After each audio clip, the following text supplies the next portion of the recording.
Bonjour à tous. Aujourd'hui, je vous parle d'une artiste française qui s'appelle Sophie Calle et qui va utiliser comme médium principal la photographie tout au long de sa carrière. Et pourtant, elle est très loin d'être une photographe.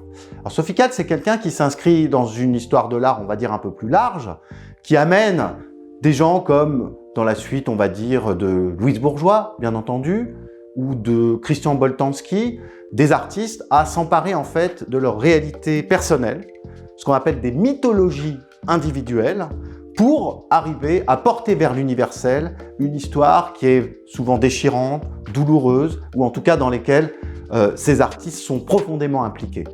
Et ce qui est très intéressant avec Sophie Calle, c'est qu'elle va brouiller complètement les pistes entre le fictionnel, donc une histoire au fond qu'elle raconte, qu'elle réinterprète complètement à sa manière, et le personnel, où c'est véritablement, elle part en effet des douleurs, des émotions, des petits bouts d'histoire de son enfance, ou même de ses histoires d'amour par exemple, pour arriver à produire de l'art.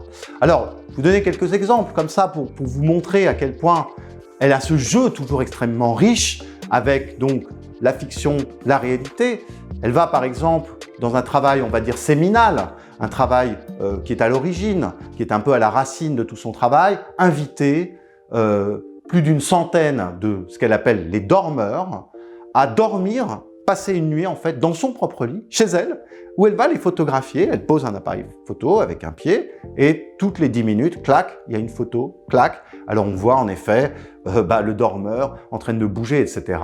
C'est très amusant et elle va faire tout un panneau immense avec ses 100 dormeurs et raconter bien sûr l'histoire de ces fameux dormeurs. Elle va aussi, un peu plus tard, suivre un homme à Venise et de proche en proche, l'homme ne saura jamais qu'il est suivi, mais elle va faire une sorte de reportage photographique où on le verra un peu comme un fantôme passer d'un endroit à l'autre. Elle va également mettre en scène une rupture avec son fiancé de l'époque, qui va lui envoyer un simple mail en disant à la fin « Prenez soin de vous ».